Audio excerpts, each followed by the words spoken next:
오늘은 정죄의 올무에서 벗어나십시오 라는 제목으로 함께 은혜를 나누기 원합니다. 로마서 8장 1절로 4절 말씀입니다. 하나님, 은혜로운 주일입니다. 하나님, 우리 사람들과 함께 하나님의 말씀 앞으로 나아갑니다. 하나님, 이 말씀이 살아서 우리 안에, 우리의 삶 가운데, 우리의 발걸음 가운데 역사하여 주시옵소서. 부족한 용 감춰주시고 하나님의 영광만이 드러나게 인도하여 주시옵소서. 예수님의 이름으로 기도합니다. 아멘. 할렐루야. 아멘. 오늘도 하늘로부터 임하는 힘과 능력이 우리의 삶 가운데 가득하게 간절히 축원합니다. 아멘. 여러분, 저는 사실 매일 갈등합니다. 매일 고민합니다. 왜 그럴까? 저는 하나님을 믿고 섬기는 사람입니다. 하나님 믿자마자, 예수님을 믿자마자 하나님께서 이 세상에 뚝 데려가서 저 하나님과 함께 살아간다면은 저는 저의 삶 가운데 고민도 갈등도 없을 겁니다. 그런데 저는 지금 현재 이 땅 가운데에서 하나님을 믿고 섬기는 사람으로 살아가고 있습니다. 자, 무슨 뜻인지 이해되시죠? 믿음의 사람이 믿음을 가지고 살아가는 모습과 그럴 때 이 세상의 문화는 함께 공존하게 됩니다. 그래서 믿음의 사람이 이 세상을 살아갈 때 갈등도 하게 되고 고민도 하게 되는 겁니다. 믿는 사람이 이 세상을 살아가면서 아무런 갈등도 없고 아무런 고민도 없을 수 없습니다. 이 세상에서 믿음의 사람으로 살아간다는 것은 무척이나 힘든 일입니다. 이해되시죠? 우리가 갈등도 하고 고민을 하는 이유는 우리 안에 세상이 줄 수 없는 새로운 생명이 있다는 증거입니다. 다시 말씀드립니다. 우리가 믿는 사람으로 이 세상을 살아갈 때 우리 안에는 믿음, 영생이 있기 때문에 이 세상의 문화와 충돌하게 됩니다. 그래서 갈등하게 되는 거예요. 그렇다면은 혹시 내 안에 새로운 생명, 영생이 없는 사람은 어떨런지요? 이 세상 사람들은 어떨런지요? 세상 사람들은 이 세상을 살아가면서 우리처럼 갈등하지 않을 겁니다. 믿음이 없는 사람, 영생이 없는 사람은 고민도 하지 않을 겁니다. 즉, 죽은 사람은 갈등이 없습니다. 고민도 없죠? 이전에는 우리 역시 죽어있던 사람입니다. 영적으로 죽어있던 사람입니다. 그런데 영적으로 죽었던 우리에게 예수 그리스도께서 오셔서 바로 십자가에서 우리를 위해 죽어주심으로 우리에게 새로운 생명을 주시고 새로운 존재가 되게 인도해 주셨습니다. 자, 우리가 암송하고 있는 고린도후서 5장 17절. 고린도후서 5장 17절이 뭐죠? 자, 누구든지 그리스도 안에 있으면은 새로운 피조물이라. 이전 것은 지나갔으니 보라 새 것이 되었도다. 보십시오. 그리스도 안에 있으면 새로운 피조물이래요. 이전 것은 지나가서 완전히 새롭게 되었다라고 하는 거죠. 그렇다면은 이렇게 새 사람이 되고 새로운 생명을 갖고 있는 사람이라면은 이 세상에서 바로 영적인 전쟁 가운데 살아가게 된다면은 보십시오. 갈등을 할 수밖에 없다라고 하는 겁니다. 고민을 할 수밖에 없습니다. 때문에 늘 강조하는 것이 바로 이것입니다. 생명을 보는 믿음의 눈을 가지십시오. 생명을 보는 믿음의 눈을 가지십시오. 믿음의 사람이 이 세상을 살아가면서 갈등하고 고민하는 이유는 사탄이 이 세상의 것만을 보도록 우리를 유혹하고 있기 때문에 그렇습니다. 우리는 말씀을 볼 때 그 안에 담겨 있는 영적인 원리와 은혜를 봅니다. 우리는 말씀을 들을 때 나의 실수와 죄악들을 한번 돌아보게 되고 다시 믿음의 삶을 살아가려고 노력합니다. 이런 반응은 믿는 사람, 신앙을 갖고 있는 사람이라면 지극히 자연스러운 겁니다. 그렇죠? 바른 모습이죠. 문제는 이렇게 말씀 가운데 은혜 가운데 살아가려고 하는 이런 모습의 사람들을 사탄은 그냥 내버려 두지 않는다라고 하는 거예요. 사탄은 어떻게 해서든지 우리가 바른 신앙생활을 하지 못하도록 우리를 유혹합니다. 미혹합니다. 자, 사막이 있어요. 사막은 다 모래가 그냥 끝도 없이 펼쳐져 있죠. 이리 둘러보아도 모래요, 저리 둘러보아도 모래입니다. 근데 그 끝없는 모래 가운데, 사막 가운데 저쪽에 꽃 한 송이가 탁 피어 있는 거예요. 와우, 놀랍죠? 이때 우리는 이 살아있는 꽃, 사막 가운데 있는 생명력이 있는 바로 그 꽃을 바라보게 됩니다. 당연하겠죠. 그런데 사탄은 어떻게 하느냐? 사탄은 그 꽃을 보지 말라고 하는 거예요. 다시 끝없이 펼쳐진 사막, 모래만을 보라라고 하는 겁니다. 그럼 사람 말이, 잘 봐. 이 끝없는 곳에서 꽃 한 송이 있다고? 에이, 아무것도 아니야. 봐, 이 곳은 절망, 허무함, 아무것도 없는 것 뿐이야. 이렇게 우리를 미혹하는 거예요. 이게 사탄이 하는 역할이에요. 이 땅은 다시 죽은 땅이라고 말하는 거죠. 사탄은 살아있는 이 생명을 보지 못하도록 만듭니다. 사탄은 죽음, 허무, 무의미만을 강조하죠. 소용없다고 자꾸 말하는 거예요. 자, 그런데 우리는 여기에 속으면 안 됩니다. 믿음의 사람은 이런 유혹에 넘어가면 안 됩니다. 관점, 무엇을 보는가에 따라서 그 결과가 달라집니다. 세상의 문화를 보고 갑자기 어두워지는 지금의 상황만 보고 있으면은 결국은 두려움을 갖게 되고 넘어지게 됩니다. 쓰러지게 됩니다. 바로 이것을 사탄이 제일 좋아합니다. 사탄이 제일 좋아하죠. 그러나 사막 한가운데서도 꽃 한 송이가 피고 있죠. 바로 그 꽃을 바라보고 생명을 바라본다면은 믿음의 눈을 들어서 바로 그것을 바라본다면은 우리는 승리할 수 있습니다. 이길 수 있습니다. 오늘 그 부분을 여러분과 같이 나누기 원하는 거죠. 여러분, 세상의 관점을 버리십시오. 그리고 사탄 마귀의 생각도 버리십시오. 믿음의 눈을 들어 생명을 보고 또 다시 소망을 보고 다시 믿음을 보는 우리 한 사람 한 사람 되기를 축원합니다. 아멘. 자, 이렇게 믿음의 눈을 들어서 보는 사람들은 과연 어떤 사람들일까? 첫 번째로 나누고 싶은 것은 하나님 아버지는 우리를 정죄하지 않으시는 분이라고 하는 사실입니다. 우리가 믿고 섬기는 하나님은 누구신가? 우리를 정죄하지 않으시는 분이에요. 즉, 이걸 다른 말로 하면 우리를 의롭다라고 선언해 주시는 분입니다. 마귀, 사탄에게도 사명이 있습니다. 그들은 구원받은 하나님의 자녀를 향해서 끊임없이 정죄의 시각을 갖도록 유혹합니다. 이것이 사탄의 사명이죠. 여기에 속으면 안 됩니다.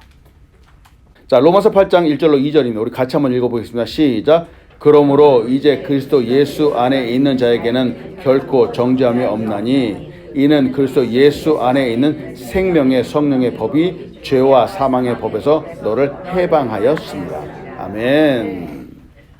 우리는 예수 믿기 이전에는 바로 죄와 사망의 법의 지배를 받았던 사람들입니다.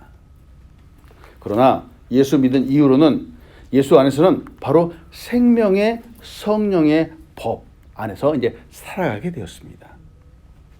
가장 중요한 부분은 최후의 심판자이신 아버지 하나님, 온 우주 만물의 주인 되신 아버지 하나님께서 바로 우리를 향해서 정죄하지 않으신다라고 하는 거예요. 놀랍습니다. 하나님 아버지를 구원하시고 우리를 정죄하지 않으십니다. 즉 죄를 다시 묻지 않고 도리어 의롭다라고 선언해 주십니다. 하나님은 우리를 자녀 삼아 주시죠.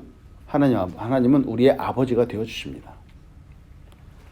자, 그런데 우리는 구원받고 하나님의 자녀가 되었는데 문제는 하나님께서 친히 우리 아버지가 되어 주셨는데 우리가 이 세상의 문화 가운데 휩쓸려서 살아가게 된 겁니다. 하나님을 아버지를 믿고 섬기면서도 내 안에 진정으로 기뻐하지 못하고 살아갈 때가 참 많이 있습니다. 바로 사탄이 우리를 계속해서 정죄하기 때문에 그렇습니다. 정죄함. 여러분, 정죄함이 뭐예요? 정죄한다라는 것이 당신 죄인이야 이렇게 말하는 게 정죄한다는 거예요. 당신 죄인이야. 오늘도 죄를 지었네? 거봐. 당신 약하다 그랬지? 오늘도 지금 뻔해. 이렇게 말하는 게 바로 정죄함이에요. 이게 사탄이 하는 일이에요. 지난 1절 들어보자. 지난 한 주간도 화냈던 적이 있었네? 아이고, 어라? 사랑한다라고 하면서 사랑하지 않은 적도 많았네? 아이고, 봐봐. 내 그럴 줄 알았어. 이게 사탄이 하는 거예요, 이게. 아이고, 벼룩도 낯짝이 있지. 이렇게 말하는 거죠. 여러분, 이런 관점, 바로 이게 사탄이 보는 관점이고 사탄이 우리 사람들의 마음속에 유혹하는 관점입니다. 자, 하나님 믿는 사람이 이런 관점으로 살아가면 안 되는 겁니다. 질문합니다. 혹시 나의 잘못 때문에 괴로웠던 적이 있는지요? 많죠. 혹시 하나님 앞에 크고 작은 죄를 보면서 정말 죄송한 마음을 가졌던 적이 있는지요? 많이 있죠? 있죠? 자, 여러분, 자, 이제 포인트를 하나 말씀드릴게요. 우리의 마음이 괴롭다면은, 하나님 앞에 죄송한 마음을 갖는다면은, 그 사람은 하나님의 자녀라는 증거입니다. 자, 여러분 잘 보세요. 하나님 앞에 너무 죄송한 거예요. 하나님, 내가 잘못했네? 라는 생각이 드는 거야. 자, 이거는 내가 하나님의 자녀라는 증거라는 거예요. 자녀이기 때문에 하나님 아버지께 죄송한 겁니다. 이해되시죠?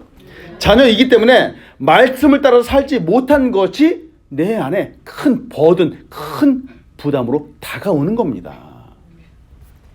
자녀이기 때문에 그래서 예배에 나가서 하나님 잘못했습니다. 회개도 하고 하나님 다시 사랑으로 믿음으로 살겠습니다. 다짐도 하는 겁니다. 이게 자녀이기 때문에 바로 이와 같은 현상들이 나타나는 거예요. 자, 서두에 말씀드렸죠? 그런데 하나님의 자녀가 아닌 사람은 어떤지요? 세상의 사람들은 어떤지요? 생명 없는 사람들은 죄를 짓고도 그렇지 않은 겁니다. 내가 뭘 잘못했는데? 이게 세상 사람들의 반응인 겁니다. 믿음이 없는 사람, 영성이 없는 사람들은 잘못을 하고도 고민하지 않습니다. 갈등하지 않는 거죠. 즉, 죽은 사람은, 영적으로 죽은 사람은 하나님 앞에서 괴로워하지 않습니다. 말씀을 따라 잘 살지 못해서 괴롭기도 하고 미안하기도 한 우리가 꼭 붙들어야 하는 것이 있습니다. 무엇이냐? 바로 우리가 하나님의 자녀가 되었다라고 하는 사실입니다. 여러분, 우리는 하나님의 자녀입니다. 아멘. 우리가 때로는 실수하죠. 깨어지기도 하고 넘어지기도 합니다. 자, 그럴지라도 마지막 순간까지 꼭 붙들어야 하는 것은 우리가 하나님의 자녀라고 하는 사실입니다. 하나님께서 나의 아버지가 되어주신다라고 하는 사실입니다. 자, 따라합니다. 하나님은 나의 아버지이십니다. 하나님은 나의 아버지이시다. 하나님은 나의 아버지이십니다. 아멘. 또 나는 하나님 아버지의 자녀입니다. 나는 하나님 아버지의 자녀입니다. 아멘. 자, 여러분, 이겁니다. 우리가 말씀드렸죠? 실수하죠.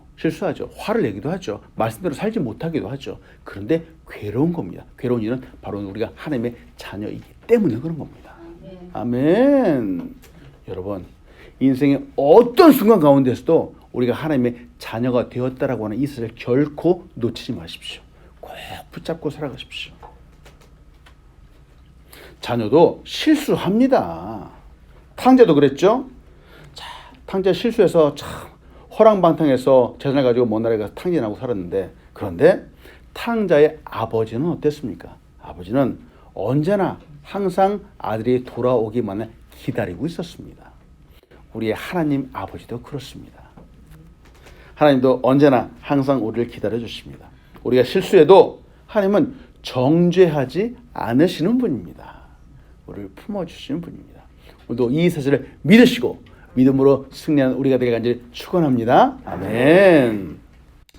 두 번째로 같이 보고 싶은 것은 이제 그렇다면은 하나님 우리의 아버지가 되십니다면 은혜의 관점으로 우리의 인생 전체를 바라보는 겁니다. 은혜의 관점으로 우리 전체를 바라보십시오. 하나님을 아버지로 주고 또 하나님의 자녀가 된 사람들이 반드시 가져야 되는 관점이 있습니다. 시각이 있습니다. 바로 새로운 시각이죠. 삶을 은혜로 보아야 된다라고 하는 거예요. 삶을 은혜로 보아야 됩니다. 은혜로. 보십시오. 하나님의 사랑의 역사가 우리 안에 있습니다. 예수 그리스도의 십자가 사건이 바로 그것이었죠. 죄와 사망의 법에서 우리를 해방시켜 주셨습니다.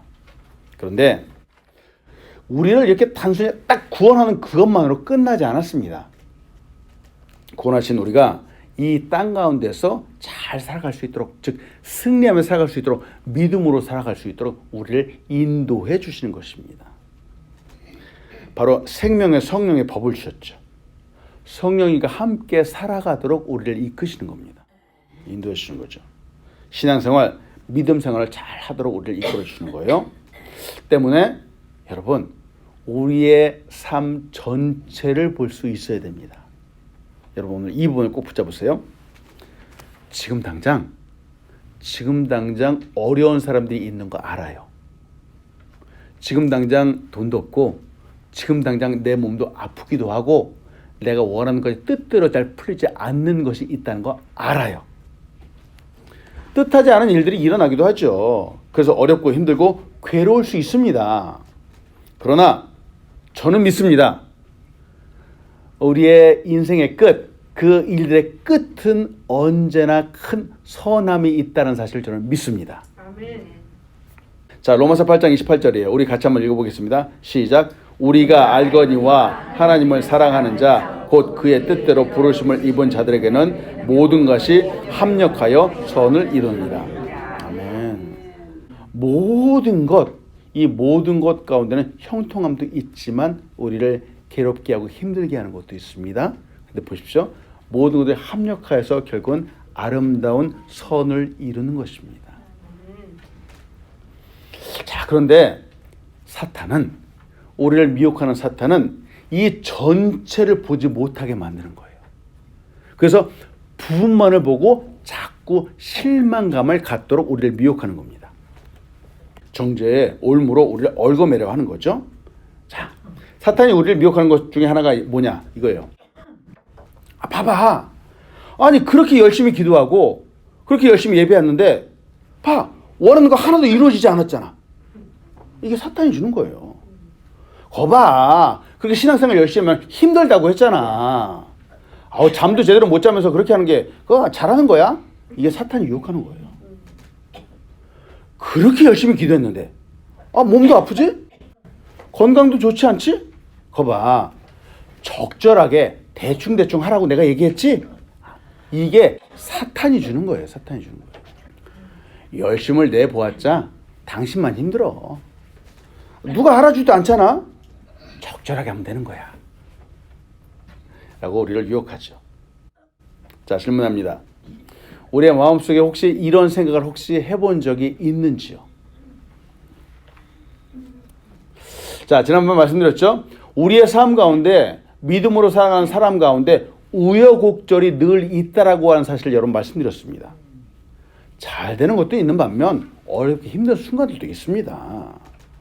하나님께서 우리 인생의 날들에 형통함도 주셨지만 또 곤고한 날도 주셨다라고 하는 거예요. 전도서 7장 14절입니다. 형통한 날에는 기뻐하고 곤고한 날에는 되돌아보아라.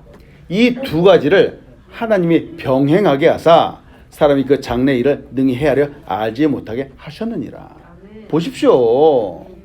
우리 인생 가운데 어디에 하나님 믿기만 하면 늘 형통한 날만 있다라고 성경 어디 그런 말이 있습니까? 하나님께서 우리 인생 가운데 형통한 날도 주시는 반면 곤고한 날도 주시는 겁니다. 어렵고 힘든 날도 주시는 거죠. 그래서 하나님의 관점, 하나님의 시각은 전체를 보는 관점입니다. 멀리 보는 시각이죠. 때문에 우리 그리스도인들도 멀리 보아야 됩니다. 자, 곤고한 날. 근데 사탄은 어떻게 하죠? 사탄은 곤고한 날, 힘든 날 다 봐봐. 힘들잖아. 아우 하나님 믿으면 힘들다고 했지. 막 요것만 딱 보게 만드는 거예요. 이게 사탄이 하는 역할이에요. 전체를 보지 못하게 하는 거예요. 그래서 믿음의 눈으로 우리 전체를 한번 바라보자라고 하는 겁니다. 믿는 사람들은 지금 어렵고 힘들다고 내 하는 일 하나가 잘 되지 않는다고 짜증내면 될까요? 안 될까요? 안 되는 겁니다. 안 되는 겁니다. 왜? 이 끝은 선하다는 걸 믿기 때문에 그런 겁니다. 이런 관점으로 우리의 삶 전체를 바라보게 하니 축원합니다. 아멘. 자, 성경에 나와 있는 야곱의 이야기 한번 드립니다. 야곱이 형 에서를 피해서 삼촌 라반과 함께 20년을 지냈습니다. 20년을 살다가 이제 라반을 떠나서 고향으로 돌아갑니다. 고향으로 돌아가는데 이 야곱을 반갑게 맞아줄 가족이 없는 거예요. 도리어 야곱을 죽이려고 하는 형 에서가 나온다라고 하는 얘기를 들었죠. 자, 야곱이 고민을 합니다. 내일이면은 죽을 수 있는데 그동안에 모아두었던 이 가축, 이 재산들이 다 무슨 소용이 있을까라고 생각을 하기도 했죠. 그래서 야곱은 혼자 남아서 기도했습니다. 즉 하나님과 씨름했습니다. 하나님께 이제 때를 쓰는 거죠. 하나님 축복하지 않으면 저 절대로 하나님의 손을 놓지 않겠습니다. 라고 때를 쓰면서 씨름을 했습니다. 즉 기도한 겁니다. 기도한 거. 자, 야곱의 고집. 자, 고집도 이런 고집이 없습니다. 하나님께서 그건 어쩔 수 없다라고 해서 야곱의 환도뼈를 치셨죠. 야곱은 그 뼈가 위골되었습니다. 위골되었다라고 하는 말은 뼈가 빠졌다, 탈골되었다라고 봐야 됩니다. 그래서 야곱은 이제 다리를 절게 되었어요. 자, 결과적으로는 장애를 입었습니다. 아마 이후로도 야곱이 평생 다리를 절면서 다니지 않았을까라고 생각을 해요. 자, 여기서 생각해 봅니다. 보세요. 야곱이 하나님 앞에서 정말 간절히 기도했습니다. 죽기 살기로 기도했습니다. 근데 이상합니다. 기도하러 갈 때는 야곱이 두 다리로 걸어갔죠. 근데 기도가 끝난 후에는 야곱이 어떻게 됐죠? 쩔뚝거렸어요. 쩔뚝거렸습니다. 이상하지 않습니까? 이게 기도의 응답입니까? 진짜 마음의 소원은 따로 있는데 하나님이 너의 이름을 야곱이 아니라 이스라엘로 바꿔줄게. 이렇게만 말씀하셨어요. 이게 축복입니까? 눈앞에 보이는 문제는 하나도 해결되지 않았는데 말이죠. 자, 여러분, 근데 이게 기도의 응답입니다. 이게 기도의 응답입니다. 이게 축복이에요. 자, 은혜의 관점으로 우리 인생 전체를 보자고 말씀드렸죠. 보십시오. 에서 야곱을 죽이려고 20년 동안 칼을 갈았던 형이 있었습니다. 더군다나 지금 이때 야곱을 만나기 위해 400명의 무장한 군사를 데리고 야곱을 맞이하러 나왔습니다. 자, 쩔뚝쩔뚝 거든 야곱을 보면서 이 분노에 차오르던 에서 형의 마음이 녹아내렸습니다. 갑자기 야곱을 불쌍히 여기게 되었습니다. 그래서 에서가 달려가서 목을 부둥켜 안고 울었습니다. 화해하게 되었죠. 밤새도록 기도했다라고, 야곱이 밤새도록 기도했다, 씨름했다라고 얘기했죠. 기도하면서 야곱의 그 모습은 땀 범벅에 머리도 흐트러지고 옷도 그냥 여기저기 찢기기도 하고 더군다나 걸음도 쩔뚝쩔뚝거리니 그 모습이 얼마나 불쌍하게 보였겠습니까?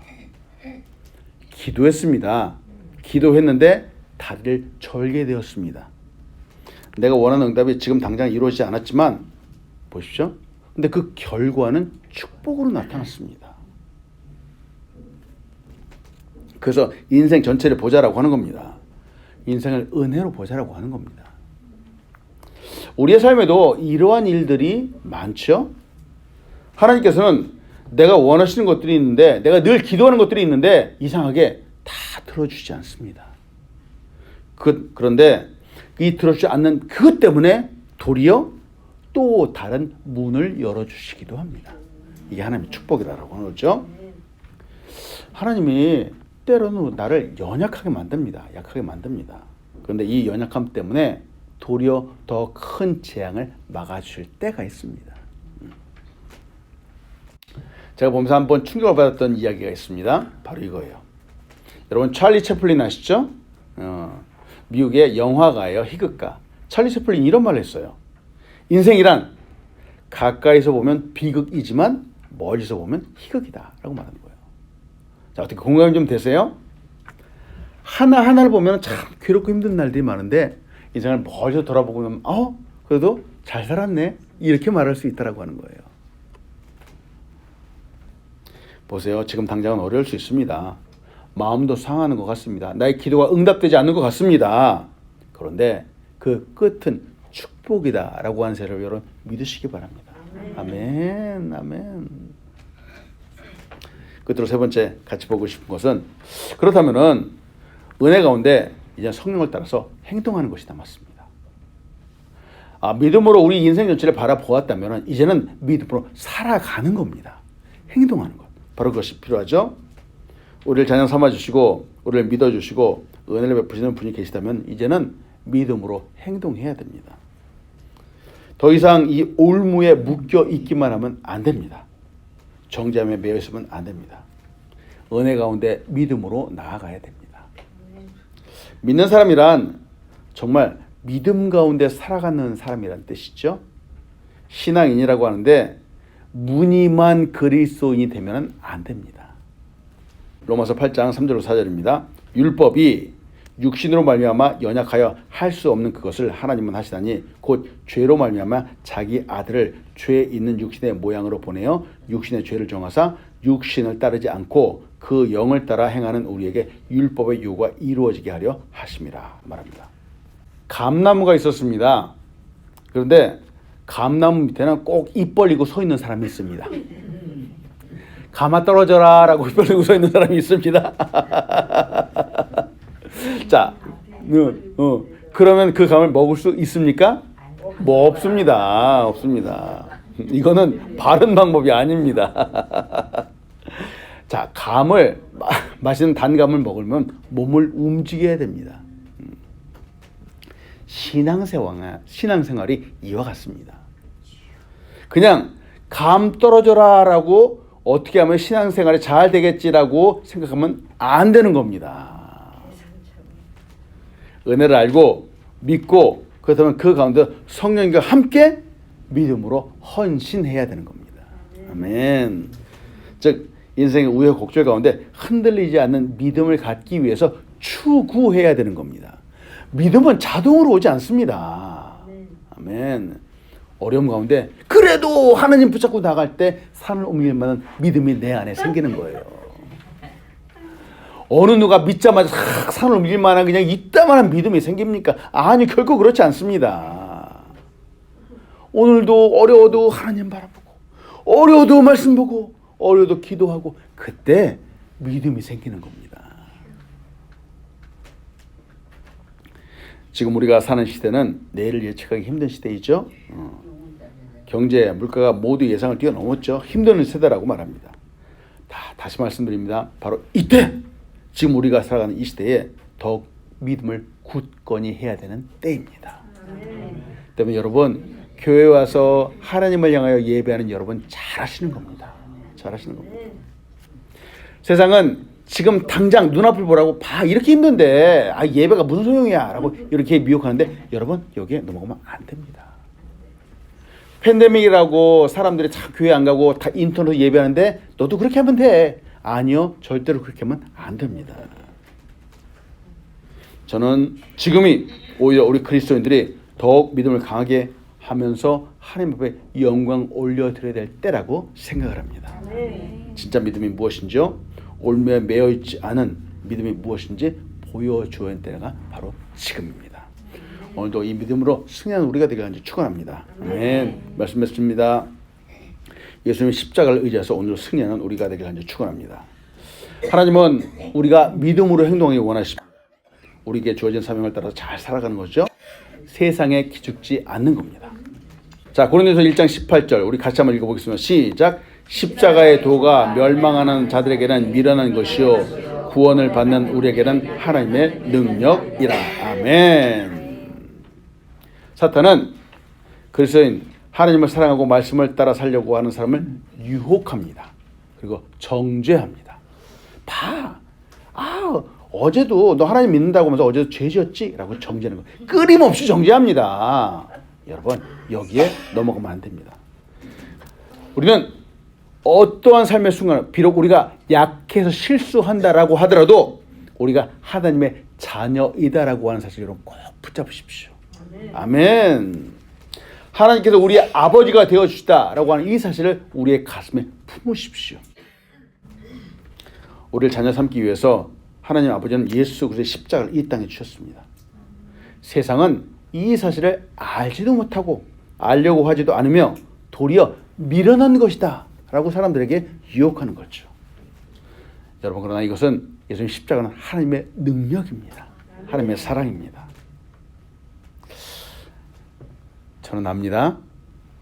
오늘 예배 이후로 또 일주일을 살아갈 때 우리는 어느 순간에는 버럭 화를 내기도 할 거예요. 어느 순간에는 마음속에 이런 나쁜 생각도 하기도 할 거예요. 그러나 말씀드렸죠. 그때에도 그 순간에도 우리가 하나님의 자녀가 되어 있다는 사실, 하나님이 우리가 아버지가 되어 주신다는 이 사실을 끝까지 붙잡으시기 바랍니다. 하나님은 보세요. 사탄은 죄졌네? 너 약하지? 하지만 하나님은 어떤다고요? 결코 정죄함이 없다라고 하는 거예요. 하나님은 우리의 자녀들을 향해서 결코 정죄하지 않으시는 분이라고 하는 겁니다. 생명의 성령의 법이 우리를 해방하였기 때문에 그렇습니다. 오늘도 예수 그리스도의 십자가를 의지해서 승리하는 우리가 되기를 축원합니다. 아멘.